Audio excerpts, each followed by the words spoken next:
أعوذ بالله من الشيطان الرجيم. بسم الله الرحمن الرحيم.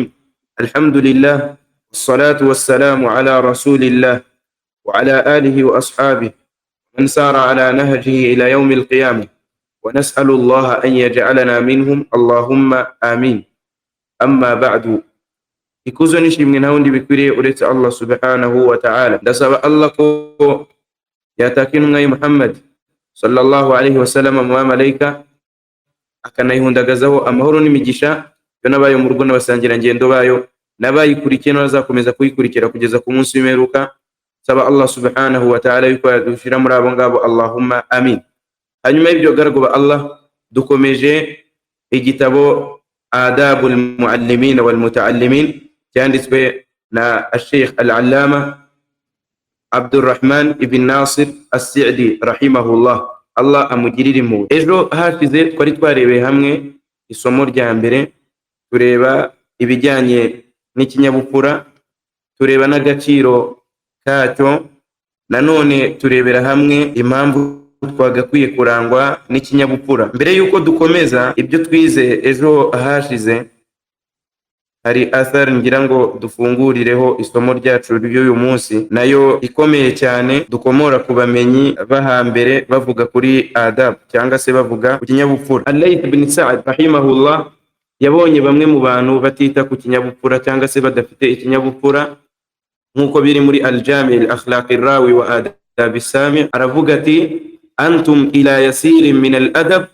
mwe mukeneye ikinyabupfura gike, aktharu minkum ila kathirin min al-ilm, cyangwa se ikinyabupfura gikeya kuri mwebwe kirakenewe cyane kurusha ubumenyi bwinshi cyane. Kuba mwagira ikinyabupfura gikeya birakenewe cyane kurusha kuba mufite ubumenyi bwinshi cyane, yani biraruta kuba mwashaka ilmu nyinshi nta kinyabupfura na gike mufite. Nanone athari ya kabiri ni athari ikomoka kwa Ibrahim ibn Habib Ash-Shahid. Yaravuze ati, qala li abi, papa wanjye yarambwiye ati, umubyeyi wanjye yarambwiye ati, ya bunayya, yewe mwana wanjye, iti al-fuqaha wal ulama, jya usanganira abamenyi ba fiqhi cyangwa se abamenyi b'idini, wa ta'allam minhum, unabigeho ubafateho ubumenyi, wa khudh min adabihim wa akhlaqihim wa hadihim, unabafateho imico n'ikinyabupfura ndetse n'umuyoboro wabo, ngo fa inna dhaka ahabbu ilayya laka min kathiri min alhadith, ngo kubera yuko ibyo ngibyo nibyo bikunzwe imbere yanjye kuruta kuba wamenya hadithi nyinshi cyane. Abamenyi rero babonaga ko umuntu akeneye al-adab mbere ya byose. Turangije ejo hashize tubona n'izindi athar zigaragaza agaciro k'ikinyabupfura. Kuri iyo mpamvu rero njye nawe ni ngombwa guharanira kumenya iki kintu. Sheikh yaravuze nko twabibonye ejo hashize, aravuga ngo fa'idatun tashtamilu ala nubdhatin min adabil muallimin wal muta'allimin. Izi ni inyungu zikubiyemo incamake y'ikinyabupfura cy'umwarimu ndetse n'umunyeshuri. Aravuga ati, turi gusubiramo ibyo twize ejo vuba, hanyuma turagenda gahoro gahoro kubyo tutize cyangwa se kubyo turi buhere. Aravuga ati, yata'ayyanu ala ahli al-ilmi, ngo ni ngombwa kuri bene ubumenyi, min al-muallimina, mubarimu, wal muta'allimina, ndetse n'abanyeshuri, abo bombi twavuze ko ari bo bitwa ahli al-ilm, an yaj'alu asasa amrihim, ko bagira umusingi w'ibintu byabo byose, alladhi yabnuna alayhi harakatihim wa sakanatihim, uwo musingi bubakiraho ibikorwa byabo ndetse n'imiturize yabo, al-ikhlasa al-kamila, ko uwo musingi bawugira ugukorera Allah subhanahu wa ta'ala wenyine, cyangwa se gukora bagamije Allah subhanahu wa ta'ala wenyine, ariwe batezeho ibihembo byuzuye. Wataqarruba ila Allah bihadhihi al-ibada, ndetse no kwiyegereza Allah subhanahu wa ta'ala bakoresheje iki gikorwa ngaragiramana aricyo gushaka ubumenyi. Wattaqarruba, aha twavuze ko hari fatha, nizere ko mwahakosoye. Aravuga ati allati hiya min ajalli al-ibadati, ngo icyo gikorwa ngaragiramana cyangwa se ubwo bumenyi, allati hiya min ajalli al-ibadat, aricyo gikorwa kiri mu bikorwa bihambaye kurusha ibindi, wa akmaliha, kinuzuye kurusha ibindi, wa anfa'iha, kinafite akamaro kurusha ibindi, wa a'ammiha, kinagutse kurusha ibindi. Aravuga ati wa yatafakkadu hadha al-asla, bakanashaka bakanaharanira uyu musingi al-jalil uhambaye, fi kulli daqiqin min amrihim wa jalil, muri buri kintu cyose cyaba cya kindi kitagaragara mu bikorwa byabo, wa jalil cyangwa se ikintu kinini kigaragara, yani kaba kantu gato daqiq cyangwa se jalil ikintu kigaragara kinini. Ibyo ngibyo nibyo twarebeye hamwe ejo.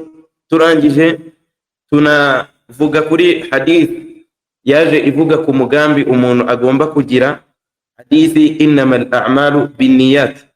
Iyi hadith uzasanga abamenyi bayitangiza mu byo abamenyi batanzeho ifayida kuri iyi hadith innamal a'malu binniyat.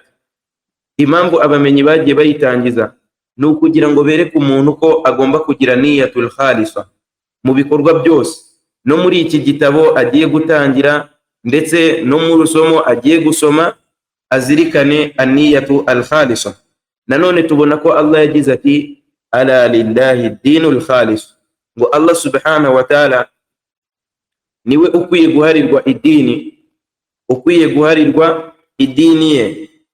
Hanyuma nanone Allah ati wama umiru illa liya'budullah, ntacyo bategetswe uretse kugaragira Allah subhanahu wa ta'ala. Allah ati mukhlisina lahu din, bamwereza idini ye. Nanone Allah subhanahu wa ta'ala aravuze ngo ana aghna shuraka'i anishirk, ngo ni njyewe ukungahaye kuruta ibyo bigirwamana mu mbangikanya nabyo. Faman amila amalan, uzakora igikorwa, ashraka fihi ma'i ghairi, ambangikanya n'ibindi bitari njyewe muri ibyo bikorwa, taraktuhu wa shirka, uwo nguwo nzamureka na shirki ye.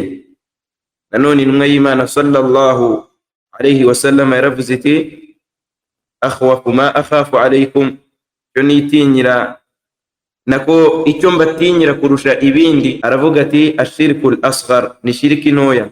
Bamubajije shirki ntoya aravuga ati ni arriya, ni ugukorera ijisho. Wal ahadithu fi hadha kathira, na hadithi muri ibi ngibi ni nyinshi cyane. Munasaba yo kuzivuga ahangaha nuko twabonye yuko talabul ilm, gushaka ubumenyi, iya min ajalli al-ibadat, biri mu bikorwa bihambaye ngaragiramana, kandi dutegetswe ibikorwa byose ngaragiramana kubyereza Allah subhanahu wa ta'ala. Intumwa y'Imana sallallahu alayhi wa sallam kuri ilmu bidhat yavuze ku muntu yishaka atari ukubera Allah subhanahu wa ta'ala, iravuga ngo uziga ubumenyi kugira ngo abwiyemerane ku bamenyi, cyangwa se kugira ngo aburane n'injizi, atabwize illa li'aradi min ad-dunya, uretse indonke z'iyi si, uyu nguyu ntago azigera yumva impumuro y'ijuru. Fa ilmu y'idini, ilmu shar'i, ni itegeko kuri wa wundi ugiye kuyishaka, nko turabibona muri hadithi ikurikira. Muri iyi risala ni ngombwa kuri wa wundi ugiye gushaka ilmu, kagomba kuyishaka kubera nde? Kubera Allah. Nanone tuvuga amagambo ya Abdullah al-Bukhari aho yavuze ahangaha ngo al-ikhlas mu gushaka ilmu, ndetse no mu bikorwa byose, byaba bitoya cyangwa se binini, byaba bigaragara cyangwa bitagaragara, byaba ibyo tubona ko bisuzuguritse cyangwa ibyo tubona ko byubahitse, uretse ko nta bikorwa ngaragiramana bisuzuguritse. Aravuga ati ibikorwa bigaragara n'ibitagaragara, ngo yahtaju ila mu'alajati mustamirra, bikeneye uguhozaho wivura ucungana na ikhlasu yawe. Sheikh rero ahita akomeza muri risala, tugendane gakeya twandika kubera ko twabonye yuko hari abatandika ibisobanuro bikabacika. Aravuga ati fa in darasu, ngo nibaramuka bize, au darasu cyangwa se bakigana, agiye kuvuga jumlatun min al ashya, ibintu byinshi cyane bijyanye n'ubumenyi. Twagiye cyambere aravuga ngo fa in darasu, ubwo ibingibe ari kuvuga bijyanye na ziriya nteruro za mbere, ni nkaho ari ibisobanuro rusange. Ati fa in darasu, nibaramuka bize, au darasu cyangwa se bakigana. Darasu maanahu, igisobanuro cyabyo ni kwa kunduza ukigana na mugenzi wawe isomo, mukigana akakwigisha nawe ukamwigisha, yani mukigana isomo, ibyo bita almudarasa. Idhan fa in darasu, nibaramuka bize kwiga bisanzwe nk'uku nguku, au darasu cyangwa se bakigana. Ikindi aravuga ati au bahathu, cyangwa se bagakora ubushakashatsi, bagakora bahthi, au nadharu cyangwa se bakaburana, bagakora ibyo bita munadhara.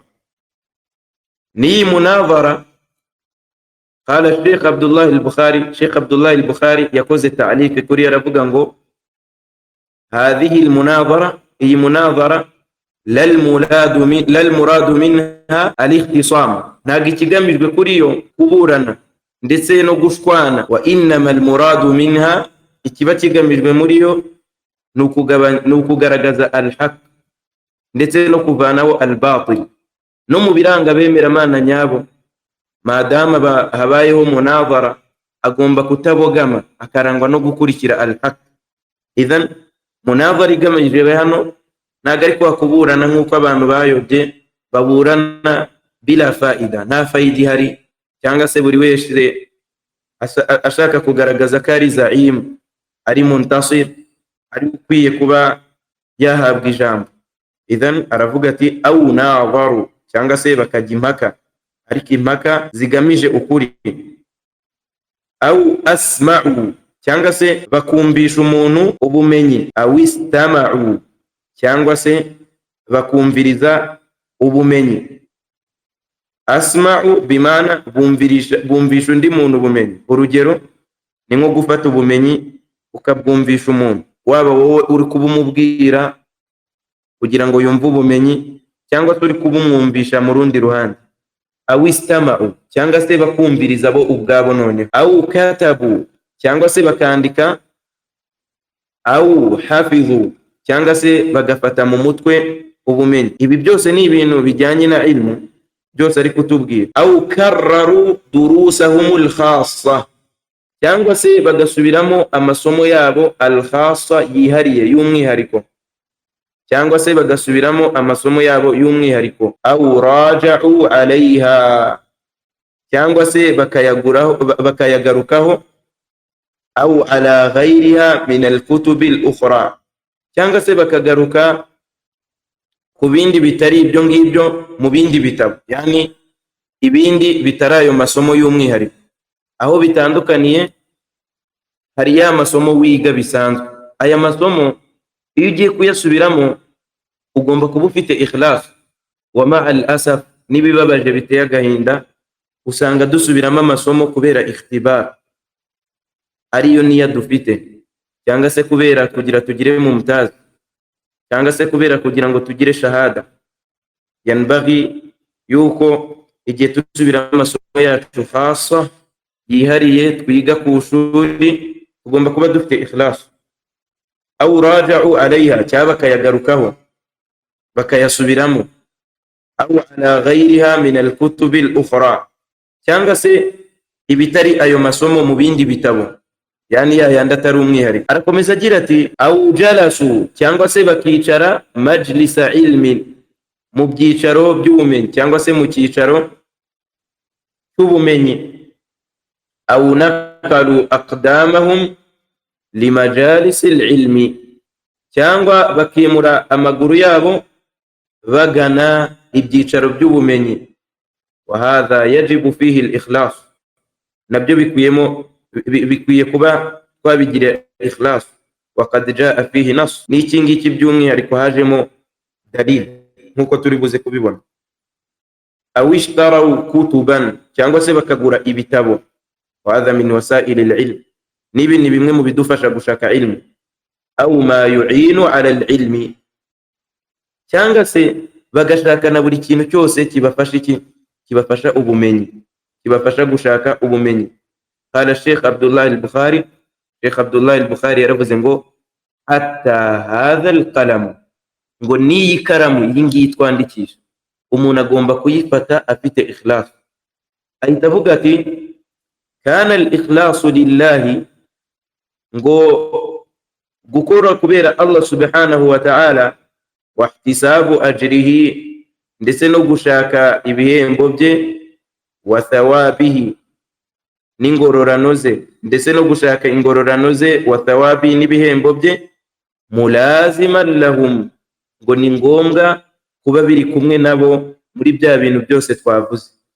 Al-ikhlas, ndetse no kuba Allah ari we dutezeho ibihembo, ntabwo ari ukumutegaho ibihembo gusa, no gukora kubera we no kumutegaho ibihembo. Ibyo ngibyo bigomba kuba biri kumwe nawe, mulaziman lahum, biri kumwe nabo. Liyasira ishtighalahum kullahu qurbatan, ngo kugira ngo ibyo bitaho byose qurbatan, bibe ari ukwiyegereza Allah subhanahu wa ta'ala, wa ta'atan, no kumwumvira, wa sayran ila Allah, no kugana Allah subhanahu wa ta'ala, wa ila karamatihi, no kugana ubuntu bwe. Icyo ni icyambere, yani impamvu y'ibyo tubikora no kugira ngo ibyo dukora byose bibe qurbatan, bibe ari ukwiyegereza Allah, wa ta'atan, no kumwumvira, kubera ko ibyo byose ntibyaba uretse bi ikhlas, wa sayran ila Allah, no kugana Allah subhanahu wa ta'ala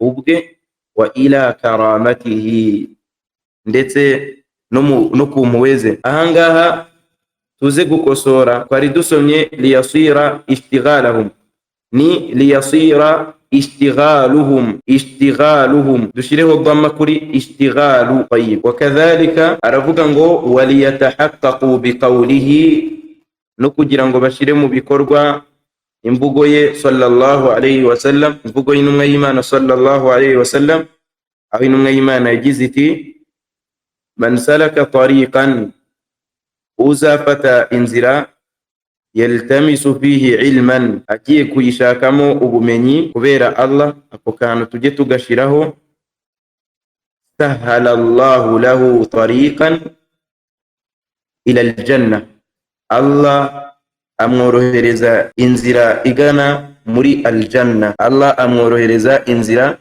igana muri aljanna. Mbere yuko nsubiramo ino hadith, twari tuvuze ngo ishtighaluhum mushireho dhamma, nanone kulluhu mushireho dhamma, liyasira ishtighaluhum kulluhu qurbatan wa ta'atan. Naam, turasubiramo hadith. Intumwa y'Imana iti man salaka tariqan, uzafata inzira, twabonye ngo aw naqalu aqdamahum, cyangwa bakimura ibirenge byabo, limajalisil ilmi, bagiye mu byicaro by'ubumenyi. Hano aravuga ngo man salaka tariqan, ntabwo ari min salaka, hano hari ikosa, turandika man, turashiraho fatha kuri mim. Man salaka tariqan, uzafata inzira cyangwa se uzajya mu rugendo, yaltamisu fihi ilman, agiye kurushakamo ubumenyi, sahala Allahu lahu tariqan ila aljanna, Allah azamworohereza inzira igana muri aljanna. Taban, ni wa wundi ugiye gufata iyo nzira akayifata kubera Allah subhanahu wa ta'ala, nkuko twabivuze muri ya hadithi, uzajya gushaka ubumenyi, liyubahi bihi ulama, kugira ngo ayiyemerane ku bamenyi bagenzi be, au liyumari bihi sufaha, cyangwa se agende ajye kuburana n'injiji, bajye kuburana bidafite umumaro, kugira bereke afite ilmu, atari kuyiga uretse indonyezi y'isi, uwo nguwo lan yara raihata aljanna, azigera yumva impumuro y'ijuru. Idhan iyi hadith icyambere kiyinjiramo ni ilmu shar'i, ni ilmu y'idini, falidhalika ni ngombwa kuba dufite ikhlas. Sheikh none ahita akora nk'akantu k'incamake kuri biriya byose avuze. Aravuga ati fakullu tariqin, ngo buri nzira, fakullu tariqin, buri nzira, hissiyin, igaragara ifatika, au ma'nawi, cyangwa se idafatika itagaragara, yaslukuhu ahlul ilm, bene ubumenyi bafata bakajyamo kugira ngo bashake ubumenyi. Ahita avuga ngo yu'inu ala al-ilmi, ibafasha kugera ku bumenyi, au yuhassiluhu, cyangwa se ituma babubona, fa innahu dakhilun fi hadha, yinjira muri iyi hadith. Inzira yose ugiye gushaka ubumenyi igufasha kubona ubumenyi cyangwa se bikugezaho, fa innahu dakhilun fi hadha, yinjira muri iyi hadith. Ugomba kuba ufite iki? Al-ikhlas. Ndasubiramo ibyo tumaze gusoma byose mu Kinyarwanda nihuta kugira ngo uwo byacitse abyumve, akaba ari nabyo tuza gusoreza. Mbere yuko nsubiramo ayo magambo Sheikh yavuze kugeza hano, ni igice cya mbere cy'iki gitabo, aricyo adabu talib ma'a rabbihi, ikinyabupfura cy'umunyeshuri n'umuremyi we igihe agiye gushaka ilmu, cyangwa se umwarimu igihe agiye kwigisha ilmu. Yanbaghi, ni ngombwa ko aba afite ikhlas. Sheikh ati rero fa in darasu, nibaramuka bize, au darasu, cyangwa bakigana, au bahathu, cyangwa bagakora ubushakashatsi bwa ilmu, au nadharu, cyangwa bakajya impaka, au asma'u, cyangwa bakumvisha umuntu ubumenyi, au istama'u, cyangwa bakumviriza ubumenyi, au katabu, cyangwa bakandika, au hafidhu, cyangwa se bagafata mu mutwe, au karraru durusahumul khassa, cyangwa se bakasubiramo amasomo yabo y'umwihariko, amasomo yihariye, au raja'u alayha, cyangwa se bakayagarukaho bakayasubiramo bakayakorera muraji'a, au ala ghayriha, cyangwa se andi atari ayo ngayo y'umwihariko, min al-kutubi al-ukhra, mu bindi bitabo bitari muri ayo masomo yihariye, au jalasu majlisa ilmin, cyangwa se bakicara mu cyicaro cy'ubumenyi, au naqalu aqdamahum, cyangwa bakimura amaguru yabo, limajalisi ilmi, bayaganisha mu byicaro by'ubumenyi, au ishtaraw kutuban, cyangwa se bakagura ibitabo, au ma yu'inu ala al-ilmi, cyangwa buri kintu cyose gifasha umuntu kugera kuri ilmu. Bavuze ngo nikaramu ugiye kugura ugomba gushiraho niya, ari ukubera Allah.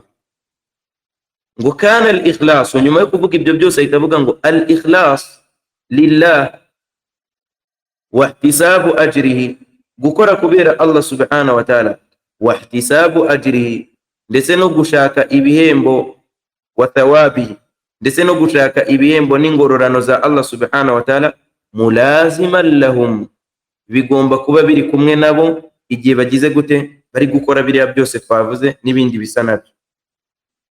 Kubera ko ingero zabyo ni nyinshi, niyo mpamvu mu mpera yahise avuga ngo au ma yu'inu ala al-ilmi, cyangwa ibifasha umuntu kugera kuri ilmu byose. Ahita none atanga impamvu ebyiri.